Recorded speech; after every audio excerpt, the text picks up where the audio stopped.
अस्सलाम वालेकुम। प्रोग्राम जी स्पोर्ट्स के साथ मोहसिन मैथी आपकी खिदमत में हाजिर है। हफ्ते का हमारा पहला शो है और टेस्ट मैच का आज आखिरी दिन था। आपने देखा कि किस तरह मायूस कुन हुए हम लोग टेस्ट मैच के हवाले से, क्योंकि बारिश ने खेल का मज़ा किरकिरा कर दिया। बारिश ने खेल होने ही नहीं दिया और पाकिस्तान 24 साल बाद भी इंग्लैंड से सीरीज़ जीतने का ख्वाब अधूरा रह गया। साथ साथ इंग्लैंड के लिए जो इंग्लैंड का ग्राउंड है उसके ग्राउंड स्टाफ पर वहाँ भी उंगलियां उठने लगी। खेल में ताख़ीर पर साबिक क्रिकेटर्स पूरी दुनिया के बरहम नज़र आए और पाकिस्तानी क्रिकेटर्स ने भी आईसीसी को कुछ मशवरे दिए हैं। पूरी दुनिया के क्रिकेटर्स अब टेस्ट क्रिकेट में हवाले से, उनके कानून के हवाले से तब्दीली चाहते हैं। इसके हवाले से भी शो में डिस्कस करेंगे और साथ साथ मोहम्मद रिजवान ने बहुत अच्छा परफॉर्म किया, उनकी तारीफ़ हो रही है। फवाद आलम के स्टांस पर बातचीत चल रही है। इन तमाम दर चीज़ों को अपने शो का हिस्सा बनाएंगे, लेकिन सबसे पहले चलते हैं आज की टॉप स्टोरीज़ की जानिब।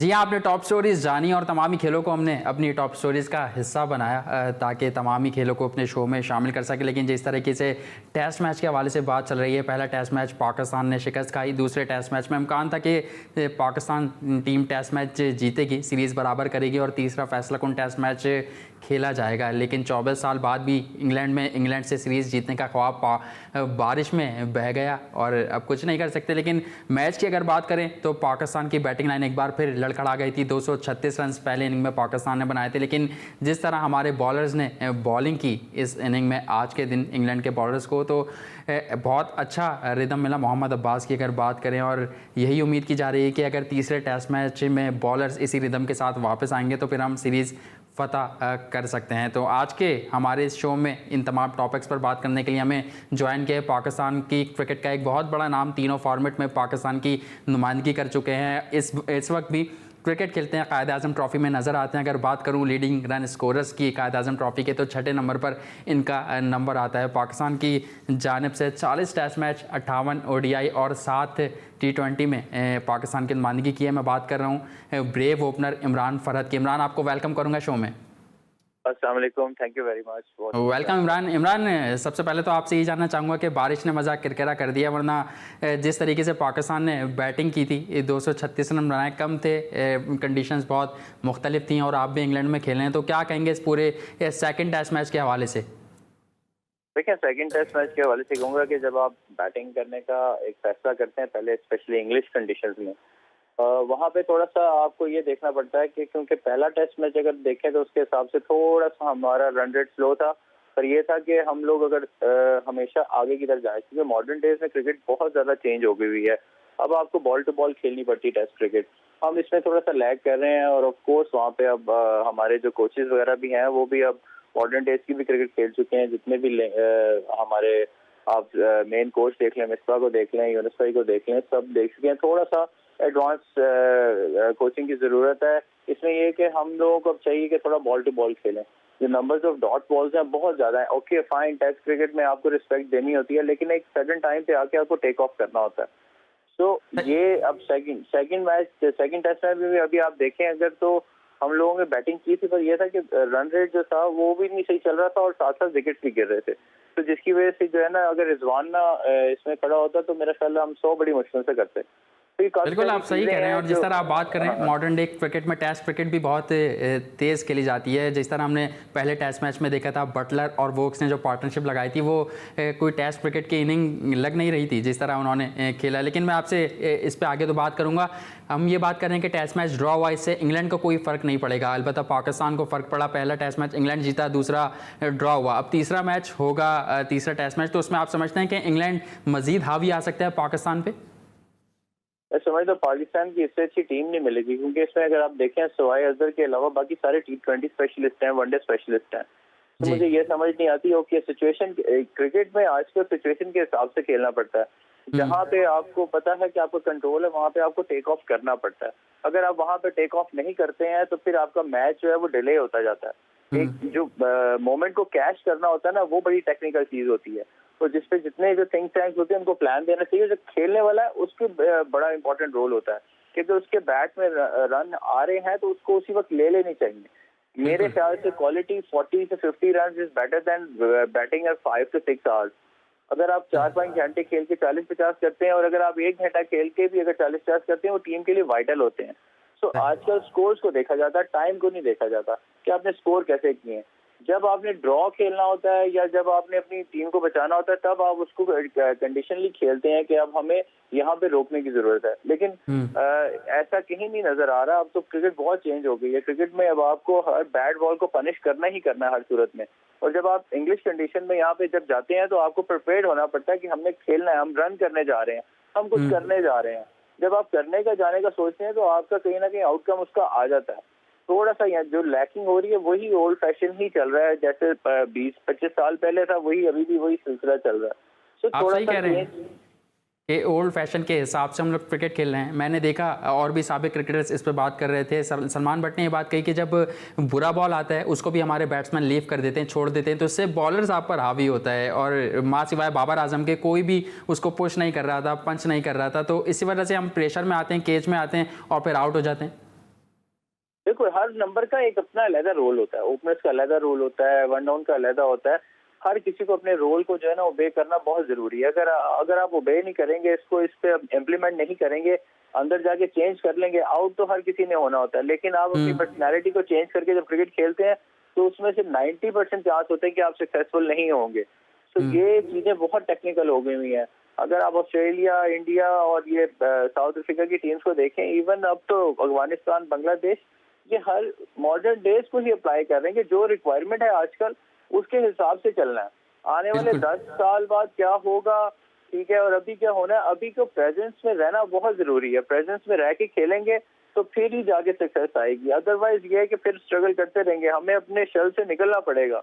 हमें अब हमारे जो कोचेज हैं, हमारे जो प्लान्स करते हैं इस टीम को, उसको निकालना पड़ेगा, चेंज करना पड़ेगा। हमने जब क्रिकेट खेली है, हर तरह की क्रिकेट खेली है। हमने ओल्ड फैशन के साथ भी खेली है, मॉडर्न डेज के साथ भी खेली है। हमने अपनी नई इंट्रोड्यूस भी कराया। T20 में हम लोग सबसे पहले थे जिन लोगों ने इंट्रोड्यूस करवाया। लेकिन हमें उस दौर में जो रिक्वायरमेंट थी उससे अबव भी खेला हमने। तो आगे भी इससे और अबव आएगा। बहुत ज्यादा फास्ट क्रिकेट होती जा रही है। तो ये चेंजेस आना बहुत जरूरी है। अदरवाइज फिर वही रह जाएगा पीछे, ऐसे ही जैसे हम खेलते आए हैं। इफ एंड बट्स पे ही बात रह जाएगी कि अगर वो कर लेता, ये कर लेता। नहीं, आप जब सिलेक्शन करते हैं तो आपको पता होना चाहिए कि आपका जो प्लेयर है वो किस कैरेक्टर का है और वो रोल को कैसे कंट्रोल कर सकता है। तेज खेलना पड़ता है तो तेज खेलना है, स्लो खेलना है तो स्लो खेलना पड़ेगा।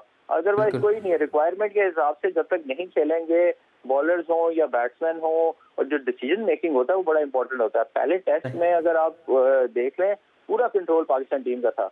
सेकेंड इनिंग में अगेन वही हुआ कि हम लोगों ने उनके ऊपर ऑलरेडी लीड ली हुई थी। अब हमारा टारगेट अनदर 250 और 300 का होना चाहिए था। उसके लिए तो आपके पास सारे स्पेशलिस्ट हैं, सिवाय अजहर के, उसके अलावा सारे स्पेशलिस्ट हैं। सब T20 खेलते हैं।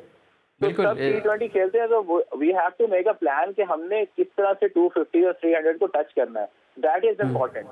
तो उसको चाहे आप 100 पे आउट हो जाए, I prefer better than 100 run पे आउट आप हो जाओ, लेकिन आप ए प्लान को फर्स्ट करें एंड बी प्लान बाद में आता है। हम बी प्लान पहले खेल रहे हैं और ए प्लान जो है वो बाद में हो रहा है। तो उसका जो है ना वो कंसर्न जो है ना बहुत। और आप ये देखो कि हमारे जो बॉलर्स हैं, इवन शादाब कहाँ आ रहा है, इवन यासिर शाह को बैटिंग आती है, सबको आती है, वो आके टेक ऑफ कर रहे हैं। नहीं, हमें ऊपर से ही टेक ऑफ की जरूरत है ताकि वो आके अपनी स्पिन जब करें तो आपको ऑटोमेटिकली 300+ हो जाएगा स्कोर। तो ये चीजें बड़ी इंपॉर्टेंट है। ये इसको अभी हमें जो है ना हर सूरत में अप्लाई करना ही करना है। बिल्कुल, आपने बहुत सारे पॉइंट्स की निशानदेही की, उन पर सवालात भी उठाए और यकीनन मैनेजमेंट ये देख रही होगी, क्योंकि जब सवालात होते हैं तो मैनेजमेंट यही कहती है कि हमारा काम परफॉर्म करना नहीं है, प्लान देना है, उस पर अमल करना जो है वो खिलाड़ियों का काम है। लेकिन मैं इस वक्त डिसीजन मेकिंग की आपने बात की, अजहर अली का आपसे जानना चाहूँगा कि वो बहुत स्ट्रगल करते हुए हमें नज़र आ रहे हैं और बहुत ज़्यादा तनकीद हो रही है अजहर अली की कप्तानी की भी। जिस तरह आपने डिसीजन मेकिंग की बात की तो पहले टेस्ट मैच में जो फैसले किए गए वो भी समझ से बाहर थे और दूसरे टेस्ट मैच में भी अजहर अली की जो इनफरादी कारकर्दगी है वो भी बहुत ज़्यादा नीचे। अगर पिछले 10 टेस्ट मैचों की भी बात करें एशिया से बाहर, तो आप क्या समझते हैं क्यों लैग कर रहे हैं अजहर अली? देखिए, अजहर अली ना दुनिया में कोई ऐसा प्लेयर नहीं है जिसपे बैड टाइम नहीं आता और गुड टाइम। क्योंकि अगर आप 20 साल क्रिकेट खेलते हैं तो दुनिया में हर जो बैट्समैन है वो 20 साल से 10 साल सक्सेस है और 10 साल फ्लॉप गए। तो ये हमारी अपनी एक परसेप्शन है। हम प्लेयर्स हैं और देखते हैं और हम प्लेयर्स को भी और तरह लेते हैं। ऐसा नहीं है कि परफॉर्म नहीं कर रहा तो इसका मतलब है कि वो प्लेयर अच्छा नहीं है, कुछ नहीं। नहीं, ऐसा नहीं होता, क्योंकि ऑलरेडी परफॉर्म पीछे किया होता है, पॉकेट में बहुत ज्यादा रन होते हैं। सो उनको खेलना पड़ता है, उसका एक्सपीरियंस भी बहुत है, सारा कुछ है, लेकिन वो कैरेक्टर एक और है, कैप्टन भी है साथ, उसके अलावा वो कैरेक्टर भी है, कैरेक्टर्स को भी देखना बहुत जरूरी है। ये ही तो मैं कह रहा हूँ कि अगर आप ने अजहर अली से काम तो लेना, वो करेगा अपना, लेकिन उसके साथ जो है वो ज्यादा इंपॉर्टेंट है कि अजहर अली को रन का प्रेशर ना आए। अजहर अली के साथ जो है कैरेक्टर वो बड़ा स्ट्रांग होना चाहिए ताकि अजहर अली जो है लॉन्ग इनिंग खेल सके। समथिंग लाइक शान के साथ जो दूसरा ओपनर है वो डिफरेंट होना चाहिए। एक तरह के एक क्रीज में बैट्समैन कभी भी सक्सेसफुल नहीं होते हैं कि अगर एक डिफेंसिव है तो दूसरा भी डिफेंसिव है, तो कभी भी स्कोर बोर्ड चलता नहीं है, क्योंकि वो भी अपने लिए डिफेंसिव देख रहा होता है और दूसरा भी देख रहा होता है। तो सिलेक्शन में क्राइटेरिया ऐसा होना चाहिए, एक जो है वो स्कोर चलाता रहेगा, एक खड़ा रहेगा, देन अगला प्लेयर जो है जिसका कंट्रोल है वो खड़ा रहेगा, वो स्कोर करेगा, दूसरा आगे सेटल होके उसको हेल्प करेगा। This is how it works. और जिस तरह से आप देख लो दूसरी इनिंग में उस टेस्ट मैच में नीचे से जब रन किए बटलर ने, उन्होंने देख लिया, उन्होंने पॉजिटिव खेला है जी। उनको नजर आ रहा था कि रन जो है इंपॉर्टेंट है, उन्होंने स्ट्रेट अवे काउंटर अटैक कर दिया। और अगर वहां पे हमारा फास्ट बॉलर कोई ब्रेक थ्रू दे देता, इवन शादाब ब्रेक थ्रू देता, यासिर शाह ने दोबारा कंट्रोल करना था, क्योंकि 30 40 ओवर करके बॉलर टाइट हो जाता है। तो बॉलर को साथ सपोर्ट भी चाहिए होती है, इसी तरह बैट्समैन को भी सपोर्ट चाहिए होती है। बैट्समैन एक तरह के कैरेक्टर्स जो है ना जब खेल रहे हो तो बड़ा मुश्किल होता है, या तो दोनों ही अटैकिंग प्लेयर्स हों और तो फिर समझ आती है कि चल रहा है, ठीक है। लेकिन इमरान, जिस तरह आप बात कर रहे हैं ये यासिर शाह, शादाब को तो उस मैच में बॉलिंग ही नहीं कराई गई। दूसरा, आप क्या समझते हैं, क्योंकि आप अजहर अली के साथ खेले हुए भी हैं, तो अजहर अली का प्रॉब्लम क्या है, उन पर किस चीज़ का प्रेशर है, या फिर टेक्निक का कोई मसला है? क्योंकि साबिक क्रिकेटर्स ये बात भी कह रहे हैं कि उनकी नी का मसला है जिसकी वजह से वो फ्रंट फुट पे बॉल खाकर एलबीडब्ल्यू हो जाते हैं। बिल्कुल, जब आपको इंजरीज वगैरह होना शुरू होती हैं आपके आपका ग्राफ जरूर नीचे आता है। हर चीज़ें बड़ी चीज़ें हैं, लेकिन क्योंकि आपको पास्ट में भी देखें जो जितनी भी लॉन्ग क्रिकेट रेगुलर खेल चुके हैं उनको इंजरीज का सामना करना पड़ा है। तो आप ये समझते हैं कि नी का मसला है, उनको टेक्निक का मसला है? नहीं, टेक्निक का मसला तो नहीं है। कई ऐसे प्लेयर होते हैं एशिया में ज्यादा रन करते हैं और बाहर जाके नहीं करते हैं, तो this is how it work. Sometime क्या होता है कि आपने दुबई या शारजा में बहुत ज्यादा रन किए हुए हैं, then you back to England, South Africa, यहाँ है वहाँ रन नहीं करते, देन ये आप 200-300 कर देते हैं, फिर आपको जो है डेफिनेटली लेके जाना पड़े। मैं इस चीज से भी बिलीव नहीं करता, टू बी वेरी ऑनेस्ट। आजकल जितनी भी दुनिया में सिलेक्शन हो रही है वो ये देखते हैं कि कौन कहाँ पे सक्सेसफुल है। इट डजंट मीन कि कोई अजहर है या कोई भी बड़ा बैट्समैन है, अगर उसने कभी इंग्लैंड में परफॉर्म नहीं किया इसका मतलब ये नहीं कि जरूरी है कि उसी को ही लेके जाना है। ये चीजें बहुत इंपॉर्टेंट है जो मैं आपको बता रहा हूँ, ये शायद बहुत कम लोग बात करेंगे। मेरा मानना ये है कि जिस कैरेक्टर को जहाँ पे सूट करता है, चाहे वो छोटा बच्चा है अंडर 19 का, चाहे वो 100 टेस्ट खेला हुआ है, जब सिलेक्शन कर रहे होते हैं जिसकी जहाँ जरूरत है उसको वहाँ ले जाना चाहिए। हाँ बिल्कुल, जब भी हमने देखा कि स्पेशलिस्ट प्लेयर हैं, अब तीनों टीमों के कप्तान भी अलग होते हैं, स्पेशलिस्ट प्लेयर तीनों फॉर्मेट में खिलाए जाते हैं, लेकिन बदकिस्मती से पाकिस्तान में ऐसा नहीं हो पा रहा। जिस तरह आप कैरेक्टर की बात कर रहे हैं, उनको ना संभाल के रखा जाता है, ना उनकी कदर की जाती है। दूसरा ये कि जब हमारे यहाँ कोई भी कप्तान उसकी परफॉर्मेंस इनफरादी हो या फिर टीम की हो बुरी होती है, तो अब जिस तरीके से मैं बात कर रहा हूँ या सवाल आपसे करना चाह रहा हूँ कि साबिक क्रिकेटर्स जो पाकिस्तान में क्रिकेट के स्टेक होल्डर्स हैं वो ये बातें कर रहे हैं कि अब अजहर अली को रिटायरमेंट ले लेनी चाहिए टेस्ट क्रिकेट से, या कप्तानी छोड़ देनी चाहिए। उससे बेहतर ये नहीं है कि अगर रिस्पेक्ट भी ना खत्म हो एक आपके स्टार की जिसने इतना सर्व किया हो, आप उसे कहें कि आप साउथ अफ्रीका रहने थे, आप इंग्लैंड रहते, आप जो है दुबई में, शारजा, इंडिया या श्रीलंका खेल लेना, या जहाँ आपने परफॉर्म किया हुआ है वहां पे ले जाएं, बिल्कुल। And then he come back, वो अपनी लुक आफ्टर करता रहेगा उतनी देर फिटनेस की भी, और जहाँ पे जब मैचेस आएंगे यहाँ पे he can come back and play, उसकी जगह पे जो यूजफुल बंदा है वो जाके वहाँ इंग्लैंड खेल ले। बिल्कुल, अच्छा पॉइंट है फरहत आपका। अगर बदकिस्मती से पाकिस्तान की मैनेजमेंट सोचे तो प्लेयर्स का ही भला होगा, इसमें क्रिकेट अच्छी होगी और पाकिस्तान क्रिकेट टीम जीतेगी। आपने बात की एशियन विकेटों की, तो हमने देखा फवाद आलम ने 2009 में जब डेब्यू किया तो श्रीलंका में सेंचुरी स्कोर की, उसके बाद क्या हुआ, 11 साल बाद उनको रेस्ट दिया गया, उनको मौका दिया गया और डोमेस्टिक में वो परफॉर्म तो करते रहे, लेकिन फिर जब 11 साल बाद उनको मौका मिला तो उस तरीके से उन पर प्रेशर था, क्या था, ये भी बात करेंगे। लेकिन वक्त एक ब्रेक के बाद जब आएंगे तो इमरान फरहत के साथ मौजूद हैं। फवाद आलम के स्टांस पर काफ़ी बातचीत हो रही है, उस पर निगाह डालेंगे। कहीं मत जाइए, देखते रहिए जी स्पोर्ट्स।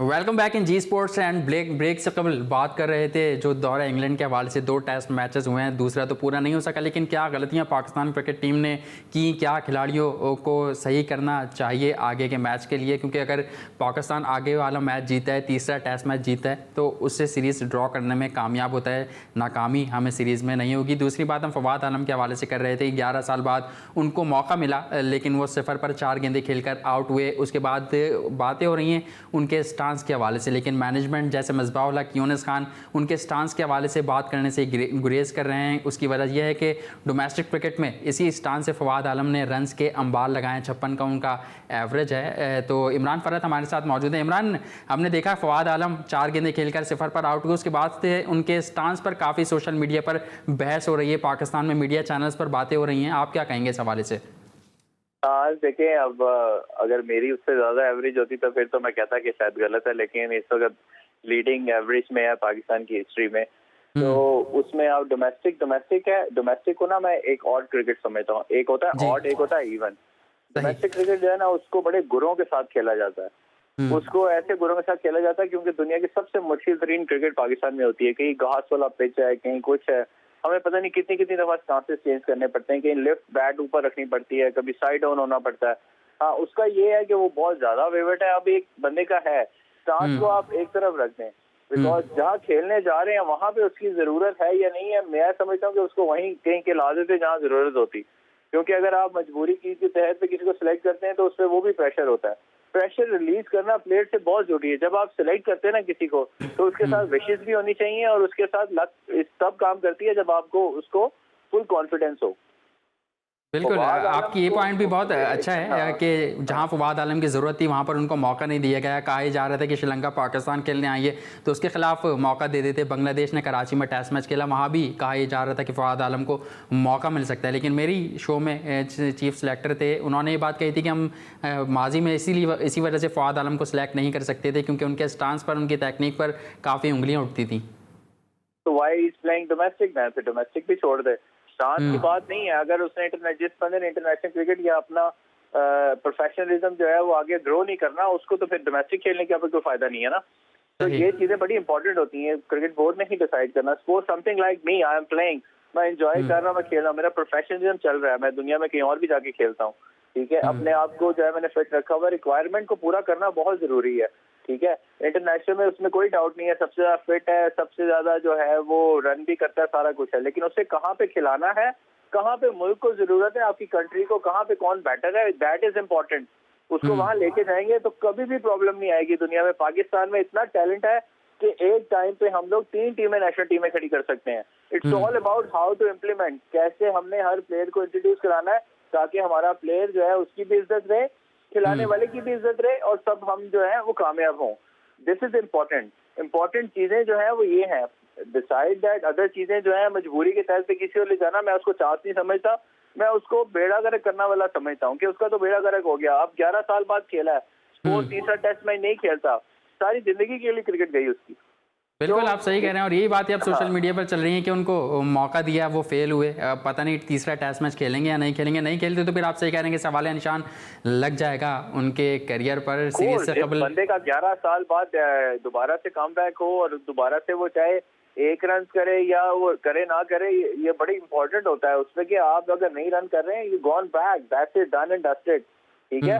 हम लोग भी सब परफॉर्म कर रहे हैं, लेकिन हम लोग एक्सपेक्ट करते हैं जरूरत है तो बिल्कुल जरूर जाएंगे, ठीक है। मैंने भी सारी जिंदगी अपने 40 टेस्ट मैचों में मेरे से 25-30 टेस्ट मैच तो मेरे साउथ अफ्रीका, ऑस्ट्रेलिया, इंग्लैंड है, which is I am fine. मैं वहाँ पे जाके एंजॉय करता था, खेलता था। लेकिन सही आपने कहा और हमने देखा है काफ़ी दिलेरी से आप बैटिंग कर रहे होते थे। लेकिन इमरान, मैं ये भी जानना चाहूँगा कि वहाँ पे मैनेजमेंट है, बारी भरकम मैनेजमेंट बैठी है, यूनुस खान है, वकार यूनुस है, मिसबाह लगे, तो वो फिर क्या कर रहे हैं? उनको ये बात समझ नहीं आती क्योंकि माशाल्लाह से आप लोगों को काफ़ी क्रिकेटिंग नॉलेज है। मैंने सलमान भट्ट से ही बात की थी, उन्होंने भी यही जवाब दिया जो बात आप कर रहे हैं कि प्लेयर को वहाँ खिलाया जाए जहाँ पर उसकी ज़रूरत हो। तो ये फिर हमारी मैनेजमेंट जो वहाँ गई है, कहा जा रहा है कि सबसे भारी मैनेजमेंट वहाँ पर है। हमने इतनी क्रिकेट खेल रही है, घाट घाट का पानी पी लिया, सिंपल सी बात है। हम लोग अवेलेबल हैं, हमें ज़रूरत है, हमारी ज़रूरत होगी, हम कंट्री को चाहे खेलना होता है या खिलाना होता है, ठीक है। हम साथ साथ काम भी कर रहे हैं। We are doing also promotion के, हम लड़कों को प्रमोट भी कर रहे हैं, अपनी नंबर से बैटिंग भी दे रहे हैं, जिसका हमें पता होता है नेशनल टीम में जा सकता है उसको हम ऊपर भी खिलाते हैं। इसी तरह काम किया जाता है। कंट्री को कुछ देना है तो जरूरी नहीं है कि खेल के दिया जाता है, बता के भी दिया जाता है। और जब बता दिया जाता है तो जरूरी नहीं है कि एक 100 टेस्ट मैच खेला वाला सही बता रहा है और जो एक 40-50 खेला हुआ है वो गलत कर रहा है। इट्स ऑल अबाउट कि आपका दिमाग जो है, आप कितने सिंसियर हैं और आपका दिमाग जो है आपकी कंट्री के लिए, आपके लिए कितना चल रहा है कि किसको कहाँ जरूरत है। हर किसी को मजबूरी नहीं बनाना चाहिए। मजबूरी बनाएंगे तो जिंदगी में कभी भी ऊपर नहीं जा सकेंगे। बड़ी सिंपल सी लॉजिक है जो पूरी दुनिया अप्लाई कर रही है इस पे। इसमें हर वहाँ पे 100 टेस्ट खेलने वाला और पहले टेस्ट खेलने वाला सबकी एक बराबर इज्जत होती है दुनिया में, हर जगह पे। लेकिन हमेशा जो परफॉर्म करता है उसको जो है फ्रंट पे ही रखा जाता है। ये नहीं होता कि वो परफॉर्म कर रहा है, जूनियर है, सीनियर है, इसका कॉन्सेप्ट अब खत्म हो गया हुआ है। अब कॉन्सेप्ट ये है कि कौन कितना स्मार्ट है, उसको जो स्मार्टनेस देख के ही कंट्री के लिए आपको आगे बढ़ना पड़ेगा।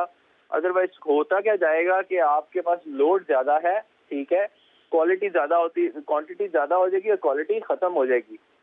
तो अगर आप क्वालिटी ज़्यादा रखेंगे तो क्वांटिटी ख़त्म हो जाएगी, ऐसा माजी में देखने में आया है। लेकिन इमरान, जब टेस्ट सीरीज शुरू हो रही थी तो उस पर रिजवान और सरफराज अहमद के हवाले से काफ़ी बातें हो रही थी और हमने देखा सीरीज़ के बीच में भी जब सरफराज अहमद पानी की बोतल या शूज़ लेकर आए, अपनी उनकी जिम्मेदारी थी वो कर रहे थे, तो उस पर भी एक इशू बना लिया गया। अलबत्ता मैं आपसे ये पूछना चाहूँगा, आपने मोहम्मद रिजवान को कैसा देखा इस सीरीज़ में? अगर इस टेस्ट मैच की बात करें, उनकी बैटिंग बहुत काम आई पाकिस्तान क्रिकेट टीम के 236 रन बनाने में। अच्छा, अब ये बड़ा अच्छा आपने सवाल किया है। अगर रिजवान की टेक्निक देखें और फवाद आलम की टेक्निक देखें, कोई फर्क नहीं है। मैं बताऊं, जितने जंपिंग करके दोनों खेलते हैं, जितना वो करते हैं हैंगिंग करके खेलते हैं, इट्स ऑल अबाउट लक, दिलेरी, ठीक है। रिजवान का फर्क ये है कि वो पॉजिटिव है, वो बैट को निकालता है तो फ्लो के साथ निकालता है, खेलता वो भी अवे है, पैर उसके भी नहीं चलते हैं, ठीक है। लेकिन क्या है कि वो दिलेरी से खेल रहा है, ठीक है, उसको सर्वाइव भी करना है, उसके ऊपर सरफराज का भी प्रेशर है, तो विदाउट फियर जो है ना वो अपनी लक को भी यूज कर रहा है और खेल रहा है। ये सबसे अच्छा एक साइन होता है एक अच्छे प्रोफेशनल के लिए कि वो अपनी हार से नहीं डरता, आउट होने से नहीं डरता। आउट तो होना होता है, लेकिन क्या है कि अपनी मर्जी से आउट हो जाए तो आपको रिग्रेट नहीं होता। तो this is what he did, कि वो उसने किया, कीपिंग भी वो अच्छी कर रहा है। सरफराज, रही बात यह है कि क्योंकि वहां पे जाना जरूरी था, जो इतने सारे आपको लड़के नजर आ रहे हैं, बैकअप नजर आ रहा है, क्योंकि वहां पे आपको पहले जाना जरूरी था, इसीलिए वो सब साथ हैं कि अगर जरूरत पड़ेगी तो कोई भी आप खिला सकते हैं। तो जी, और फिर तजुर्बा भी आपको नज़र आता है क्योंकि सरफराज अहमद कप्तान रहे, उनसे उनके मशवरे भी टीम के लिए कारआमद साबित हो सकते हैं। दूसरा ये कि शादाब खान को पहले टेस्ट मैच में खिलाया गया, दूसरे में बाहर कर दिया गया। आप समझते हैं कि शादाब खान टेस्ट क्रिकेट के प्रोडक्ट हैं? शादाब, देखें, उसको खिलाने का मकसद जो मुझे समझ आता है ना, इंग्लैंड में ना लेग स्पिनर की वैल्यू बहुत है। एक मेंटली प्रेशर बहुत होता है वहाँ पे जब हम लोग भी लीग खेलते हैं, मैं खुद भी लेग स्पिन करता हूँ, मैं मतलब एक नॉर्मल सा लेग स्पिनर था, लेकिन मैं जब आता था तो मुझे कोई हिट नहीं मारता था क्योंकि मैं लेग स्पिनर हूँ। तो प्लस उसका एक बैटिंग का भी आइस था। लेकिन शादाब का क्या है कि शादाब क्योंकि बहुत ज्यादा वेरिएशन से बॉल नहीं करता, वो सिर्फ ला के तेज बॉल करता है, ठीक है। तो टेस्ट क्रिकेट में जब आप तेज बॉल कर रहे होते हैं ना, जब आप फ्लाइट नहीं करते हैं, टर्न नहीं करते हैं, तब बहुत प्रॉब्लम होती है।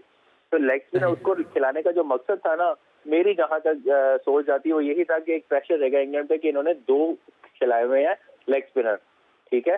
तो इस वजह से उसको जो है ना इन्होंने खिलाया। लेकिन अगले ने भी स्टडी किया होता है, दूसरी टीम भी स्टडीज करके आई होती है कि ये इसने टेस्ट जिंदगी में कभी खेला नहीं है। तो उसके बजाय अगर आपके पास लेफ्ट आर्म स्पिनर भी है, वहाँ काशिफ भट्टी भी है, काशिफ भी है आपके पास, इतनी तो फवाद आलम भी बॉलिंग कर सकता था अगर दूसरा टेस्ट मैच खिलाता। और अगर फवाद आलम को वहां पे अगर ये तीनों टेस्ट मैच खिला के अगर उसे बाहर करेंगे ना, अगर परफॉर्म नहीं करता तो वो भी सेटिस्फाई होगा और पाकिस्तान क्रिकेट टीम पे भी प्रेशर नहीं रहना था। एक मैच खिला के जो है ना किसी को चेक नहीं किया जा सकता। समथिंग लाइक इंटरनेशनल क्रिकेट और डोमेस्टिक अब पूरी दुनिया में एक हो गई है। जब मैं डोमेस्टिक स्टार्ट किया मुझे पता होता कि मैंने 20 मैच सीजन के खेलने हैं, तो उसमें से मैं 10 में भी रन करूंगा तो मैं 1000 रन कर जाऊंगा। सेम मैच इंटरनेशनल क्रिकेट में भी है, जब आप किसी को खिलाते हैं तो वहां पे भी सीजन टू सीजन खिलाना चाहिए ताकि वो दोबारा जो है वो आपको दोबारा से उसको बहुत ज्यादा परफॉर्म करके कम बैक करना पड़े। ये नहीं है कि रात वो 10-15 साल आपकी जिंदगी के पीछे ही पड़ जाए, क्रिकेट के पीछे ही पड़ जाए कि मैंने कम बैक करने हैं। क्यों ऐसे होता है यहाँ पे हमारे, क्योंकि हमें जो है ना सीजन टू सीजन नहीं खिलाया जाता। प्लेयर का कभी भी पता नहीं चलता, प्लेयर का कभी भी पता नहीं चलता जब तक वो पूरा सीजन इंटरनेशनल हो या डोमेस्टिक हो, दोनों पूरा सीजन ना खेले। सो फवाद आलम को किसी को भी खिलाना है, जब टीम बना दी इनके प्लान में पूरा सीजन चेक करें, 1 साल खिलाएं, सेकंड मैच चले। लेकिन यहाँ तो बहुत से ऐसे प्लेयर्स हैं जो सीजन नहीं खेलते या डोमेस्टिक बहुत कम ही खेला होगा, 35 मैचेस भी नहीं होंगे, लेकिन कौमी टीम में उनकी लक की वजह से कहने आपके उनको मौका मिल गया। मैं आपको फैक्ट्स पे बात करूं, प्रॉब्लम ये है कि देखिए हमारा एक लड़का डोमेस्टिक में परफॉर्म कर देता ना तो मीडिया में जाना, हर बंदा बात करने लगता है उसके साथ जुल्म हो रहा है, उसने इतने रन कर दिए, उसने ओ भाई देखिए आप पहले ये देखा करें कि उसने रिप्लेस जिसको जाके करना है आया वो अंडर परफॉर्म कर रहा है कि नहीं। 3-4 साल भी लग जाते हैं कम बैक करते हैं। यहाँ होता क्या है कि हर बंदा जो है बात करने लग जाता है कि फलाने के साथ ज्यादती हो रही है, ठीक है। एक बंदे की जगह ही नहीं है, उसको कैसे खिला देंगे चाहे वो 4000 रन कर दे। एक बंदे की जिस नंबर पे उसने रिप्लेस करना है, हाउ कैन इट्स पॉसिबल कि वो टीम में आ जाएगा उसकी जगह पे। बड़ी सिंपल सी बात है, कोई इतनी बड़ी रॉकेट साइंस नहीं होती है। प्रॉब्लम यहाँ क्या होता है, क्यों क्रिकेट बोर्ड पे भी प्रेशर आप लोग सारे जितने मीडिया डालता है किसी प्लेयर के लिए, वो गलत है। वो इसीलिए गलत है क्योंकि आप ये नहीं देख रहे होते कि जिसको रिप्लेस करने की बात कर रहे हैं आया वो अंडर परफॉर्म कर रहा है कि नहीं कर रहा, तो then he is eligible to play for Pakistan cricket.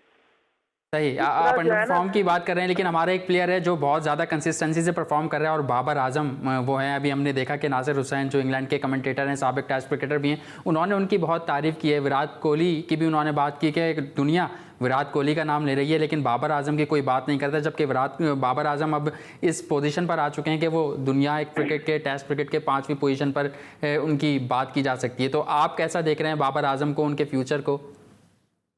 Clever, उसने उसकी परफॉर्मेंस दे रहा है, उस पर आप बात ही नहीं कर सकते हैं। वो test cricket T20 even T20 में कहा जाता है, T20 में परफॉर्म करने लग गया, ठीक है। तो वो हमारा एक लेजेंड बनता जा रहा है, उसको लुक आफ्टर करना ज्यादा जरूरत है उसको।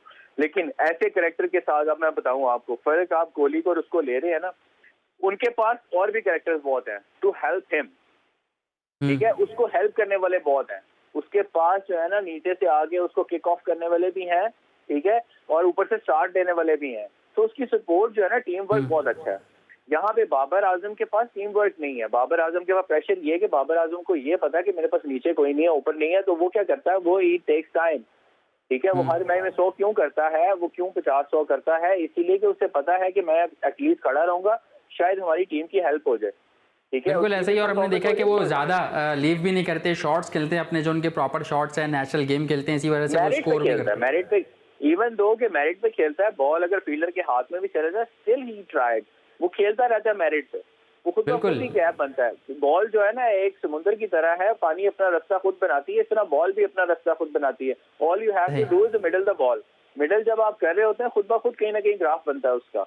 बिल्कुल आप सही कह रहे हैं। और जिस तरह आपने बात की कि प्लेयर्स बनाने वाले, तो कुछ दिनों कबल MS धोनी की मैं बात करूं, उन्होंने भी काफ़ी प्लेयर्स बनाए, इंडियन टीम को एक नई लाइन दी, उनको नया एतमाद दिया एक, लेकिन खामोशी के साथ वो रिटायरमेंट उन्होंने ले ली। पाकिस्तान में भी मिसबाह-उल हक, शाहिद आफरीदी और भी दीगर क्रिकेटर्स ने उनको खराज तहसीन पेश किया। आप अगर कुछ कहना चाहें MS धोनी के हवाले से?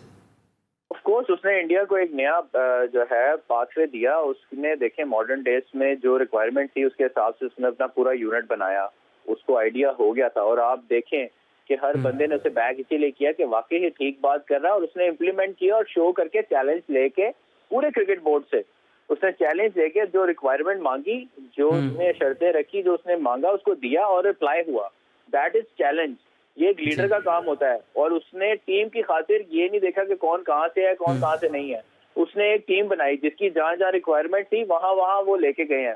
प्लस बेनिफिट क्या थे उनके नीचे ग्रास रूट से और उधर से ज्यादा प्लेयर क्यों उसको मिल गए कि अगर इंडिया नेशनल टीम जो है वो इंग्लैंड में है, उससे पहले वहाँ पे उनकी A टीम भी है।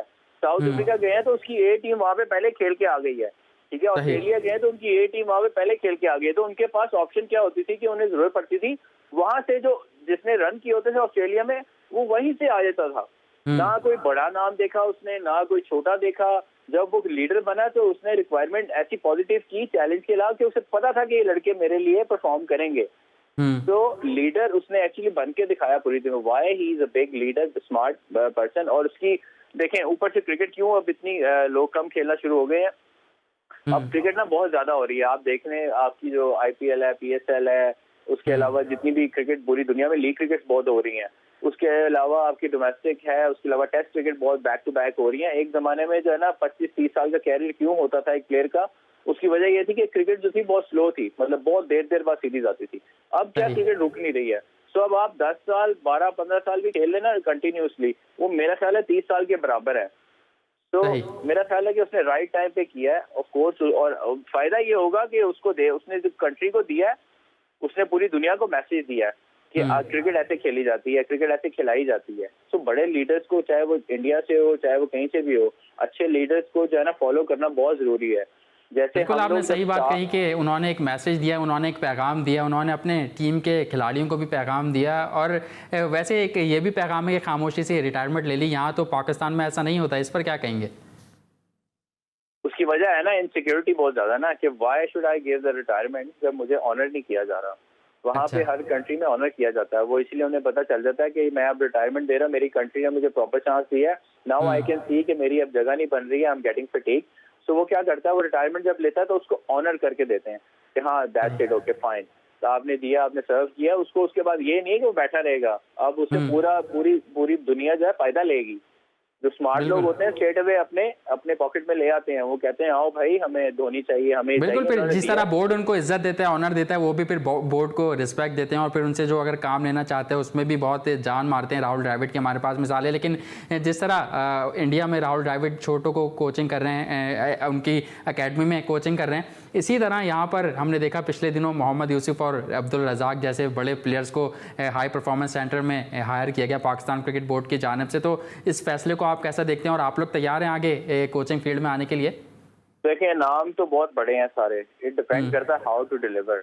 सेम एज पाकिस्तान टीम कहीं भी या पूरी दुनिया में, असल चीज होती है कि आपने नाम को नहीं, आपने देखना होता है कि इसके पास ये स्किल है, आया ये हमें फ्यूचर में फायदा दे सकता है या नहीं दे सकता, आया ये इसने जो क्रिकेट खेली है वो किस तरह खेली है, आया ये प्लेयर के साथ फ्रेंडली होगा कि नहीं होगा, कि यही रखेगा कि मैंने 100 खेले हुए और बच्चे पे रोक डाल के। नो, आजकल आपको बच्चे के साथ बच्चा बनना पड़ता है उससे काम लेने के लिए। इट्स ऑल अबाउट कि आपने काम लेना है। ये आजकल की क्रिकेट में जो हो रहा है वो ये नहीं हो रहा कि आपने जो है वो क्या कहते हैं बड़े से बड़ा कोच रखा हुआ है, 100 मैच खेला हुआ और एक बच्चा जो है उसको आप कंट्रोल करना, उसको कंट्रोल नहीं करना, उसको बनाना है। This is your duty, that's why national team pick you. बड़े नाम को पिक करने का मकसद ये होता है कि वो जो है हेल्प करे। ये सही आपने सही बात की कि प्लेयर्स को बनाया जाता है, उनकी स्किल्स पर वर्क किया जाता है। बड़े नाम तो हायर कर लिए जाते हैं, लेकिन उन बड़े नामों की फिर वही कारकर्दगी होती है कि वो किसी प्लेयर को एनर्जी है कि नहीं है कि वो 3-3 घंटे किसी को नॉकिंग करा सके, उसके ऊपर एनर्जी है कि वो इतना बोल सके, उसके ऊपर एनर्जी होनी चाहिए कि वो आया जो है बैट पकड़ पकड़ के दिखाए, थ्रो डाउन करे, स्किल्स होनी चाहिए, उसको कोच कहा जाता है। नाम जितना मर्जी बड़ा, कई लोग हैं बातों से भी प्लेयर बना देते हैं, कॉन्फिडेंस से भी प्लेयर बना, वो भी एक स्किल होती है। बिल्कुल सही स्किल होनी चाहिए जिससे आप उसको जो है ना आगे के ख्वाब सुनाए। 20 साल के बच्चे को जो है ना हमने ये भी साल बताना है कि आगे 10 साल बाद होने क्या जा रहा है। Now you have to adopt this, you have to be something different, something special. जो आजकल क्रिकेट है उसके बाद इस साल जो है ये चल रहा है, इसको ये करना है, अगले साल ये होने वाला है, उससे अगले साल ये होने वाला है। ये चीजें इंपॉर्टेंट है, आपने स्मार्ट बनाना है प्लेयर। बिल्कुल, आपने स्मार्ट बनाना है, उसको गाइड करना है, उसके फ्यूचर के हवाले से, उसके प्लान्स के हवाले से, उसका गोल सेट करके उसको वहां तक पहुंचाना है। बहुत बहुत शुक्रिया आपका इमरान फरहत साहब, आपने अपना कीमती जी स्पोर्ट्स में दिया और बहुत दिलेरी से आप पाकिस्तान में क्रिकेट खेलते हैं और डोमेस्टिक में हमने देखा कि जिस तरीके से आप लेकर चलते हैं जूनियर्स को, और वही झलक आपकी गुफ्तगू में भी नजर आई। बहुत खुलकर आपने बात की। वक्त हुआ एक ब्रेक का, ब्रेक के बाद जब आएंगे तो मजीद इशूज़ पर बात करेंगे। कहीं मत जाइए, कीप वॉचिंग जी स्पोर्ट्स।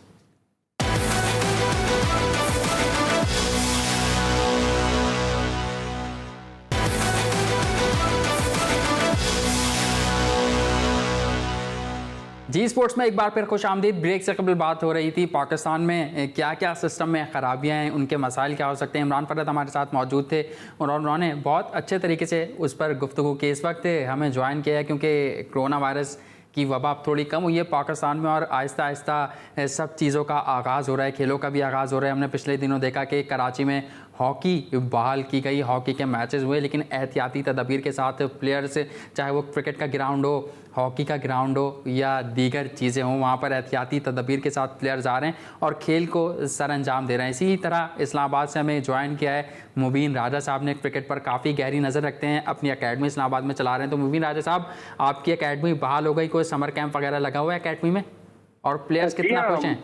जी हाँ मौसम, थैंक यू।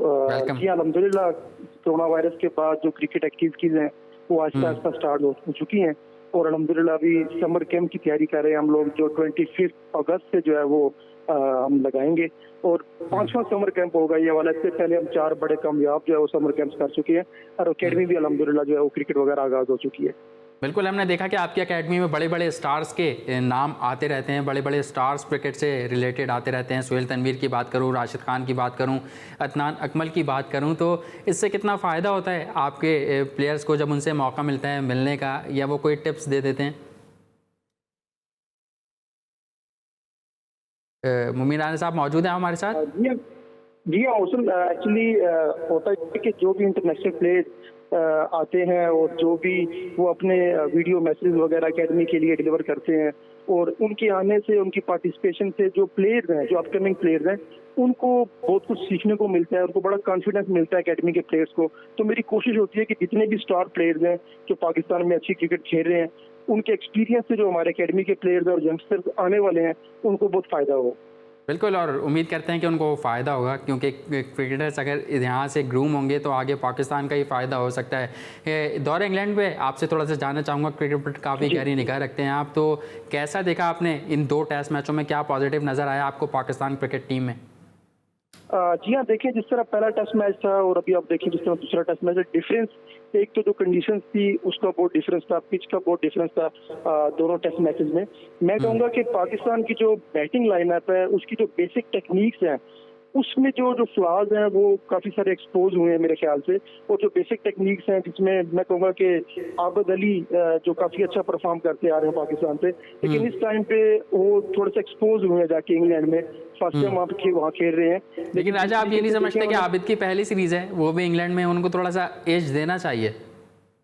जी हाँ डेफिनेटली, लेकिन कुछ चीजें ऐसी हैं कि क्योंकि टेस्ट सीरीज चल रही है और पास में अच्छा परफॉर्म करते हैं तो यही उनके लिए एक्सपीरियंस होगा मेरे ख्याल से, तो हम उस चीज को भी पॉजिटिव कह सकते हैं। लेकिन कुछ टेक्निकल चीजें ऐसी हैं जो बेसिक टेक्निक्स हैं उसमें कुछ खराबियां नजर आई हैं मुझे बैटिंग लाइन। बिल्कुल, और उस पर अगर वो काम करेंगे तो मजीद आगे जा सकते हैं। हमने देखा है बहुत से प्लेयर्स अपनी टेक्निक पर काम करके बहुत बड़े बड़े प्लेयर बने। कॉलर हमारे साथ मौजूद है। कौन साहब कहाँ से बात कर रहे हैं? कौन साहब कहाँ से बात कर रहे हैं? मेरी आवाज आ रही है आपको? जी सर, फजल रहमान बात कर रहा हूँ लाहौर से। जी, क्या कहना चाहेंगे?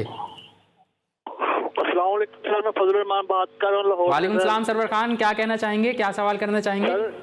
सर ये मैं कहना चाहता हूँ कि अजहर अली को कैप्टन रहना चाहिए और इसकी जगह पे को और कैप्टन सर नजर नहीं आ रहा सर।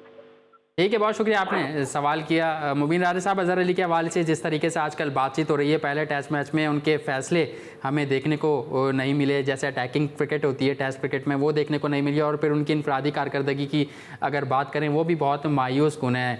तो प्लेयर्स या क्रिकेट के शायकीन, क्रिकेट से मोहब्बत करने वाले ये सवाल कर रहे हैं कि अब अजहर अली का फ्यूचर क्या है? जी हाँ, देखें एक मुश्किल कंडीशंस है वहाँ पे, मैंने पहले भी जिक्र किया था प्रोग्राम में, और एक चैलेंजिंग जो है वो टास्क है अजहर अली के लिए, इतना आसान नहीं होगा। और डेफिनेटली जो उनकी टेक्निक है अभी इस टाइम बैटिंग की, और उस तरह बैटिंग की जो है वो फॉर्म में नहीं है, नजर नहीं आ रहे, और वो फ्रंट से लीड भी नहीं कर पा रहे क्योंकि उन पे एक्स्ट्रा बर्डन भी है कप्तानी का भी। तो मेरे ख्याल से इस टाइम पे अजहर अली के लिए काफी सारी मुश्किलात का जो उनको है वो सामना है, और उनको जल्दी से जो है इस चीज से बाहर निकलना है, अदरवाइज उनके लिए काफी मुश्किलात बढ़ सकती है। ठीक है, आप समझते हैं कि उनको जल्द से जल्द फॉर्म में वापस आना होगा, रन्स बनाने होंगे और टीम को लीड करना होगा। उम्मीद करते हैं कि तीसरे टेस्ट मैच में ये सब हमें देखने को मिलेगा। पहले टेस्ट मैच में मुबीन हमने देखा शादाब खान खेले, 45 रन उन्होंने स्कोर किए, अलबत्ता उनसे 12 ओवर्स कराए गए और उनको एज ऑलराउंडर खिलाया गया था। सेकंड टेस्ट मैच में उनको ड्रॉप कर दिया गया, तो इस पर आप क्या कहेंगे? बनता था ड्रॉप करना शादाब खान का, या तीसरे टेस्ट मैच में उनको वापस टीम में देख रहे हैं? तरीके से उनको एज ए बैटिंग, मैं कहूँगा बैटिंग ऑलराउंडर कंसीडर किया गया था फर्स्ट टेस्ट मैच में, और इतने ज्यादा ओवर्स नहीं दिए गए थे। अगर उनको खिलाया गया था तो मेरे ख्याल से उनको एक मौका देना चाहिए था, अगर उनको बॉलिंग देनी चाहिए थी जो जी वो भी एक मुश्किल कंडीशंस में और एक मुश्किल टाइम में जो है वो खिलाया गया, जो उनके साथ थोड़ा सी मैं कहूँगा कि वो अनलकी रहे कि इस कंडीशंस में 11 साल के बाद वो टेस्ट मैच भी खेल रहे हैं और फर्स्ट टाइम इंग्लैंड में खेल रहे हैं, तो उनके लिए भी इतना आसान नहीं था क्योंकि पिच और कंडीशंस में बहुत फर्क था। बिल्कुल, 11 साल बाद आपने बात की फवाद आलम खेले तो उन पर प्रेशर होगा और सब ये बात मान रहे हैं और इस बात को कह भी रहे हैं कि आगे प्रॉपर चांस फवाद आलम को दिया जाए, लेकिन साथ साथ उनके स्टांस पर काफ़ी बात हो रही है। आप क्या कहेंगे उनके स्टांस को लेकर? देखिए मोहसिन, बात यह है कि जो उनकी ट्रिगर मूवमेंट है, इनिशियल फीट मूवमेंट और स्टांस की बात है, वो काफी अनयूजुअल है। लेकिन जो उनकी जो रेडी पोजीशन है वो तकरीबन नॉर्मल है। जब बॉलर बॉल डिलीवर करने आता है तो जब वो रेडी पोजीशन में आते हैं तो एटलीस्ट वो नॉर्मल है। लेकिन मेरे ख्याल से जब फवाद आलम के पास थोड़ा टाइम कम होता है, थोड़ा जल्दी उनको रेडी होना होगा। सही, ये थोड़ा जल्दी रेडी होना होगा, क्योंकि हमने देखा है डोमेस्टिक में वो इसी स्टांस के साथ खेले हैं, इसी स्टांस के साथ भरपूर उन्होंने रन्स बनाए और 56 का उनका एवरेज है। जी जी, ऐसे ही है। लेकिन जो कंडीशन इस टाइम इंग्लैंड में जो स्विंग वहाँ पे देखने को मिल रही है, वो स्विंग में बेसिकली डिसीव हुए हैं। तो वो स्विंग को खेलने के लिए उनके पास थोड़ा टाइम कम लग रहा है, क्योंकि वो काफी ज्यादा शफल कर रहे हैं। तो थोड़ा जल्दी और क्विक उनको रेडी होना है ताकि वो बॉल का अच्छे से वेट करके खेल सकें। ठीक है, बहुत बहुत शुक्रिया मुबीन राजा साहब, आपने अपना कीमती वक्त जी स्पोर्ट्स में दिया और बहुत अच्छे इश्यूज़ पर। और ये भी बहुत खुशखबरी है कि आपने समर कैंप के हवाले से आगाह किया कि जो आपकी एकेडमी है उसमें समर कैंप लगा हुआ है और खिलाड़ियों ने भी सुकून का सांस लिया है कि अलबत्ता खेल आखिरकार बहाल हो ही गए, ग्राउंड आखिरकार आबाद हो ही गए। तो उम्मीद करते हैं हमारे नाजरीन को आज का हमारा ये प्रोग्राम पसंद आया होगा। इसी उम्मीद के साथ सैयद मोहसिन मेहदी और जी स्पोर्ट्स की पूरी टीम को इजाज़त दीजिए। आपसे एक बार फिर कल मुलाकात होगी, तब तक अपना ख्याल रखिएगा। अल्लाह हाफिज़।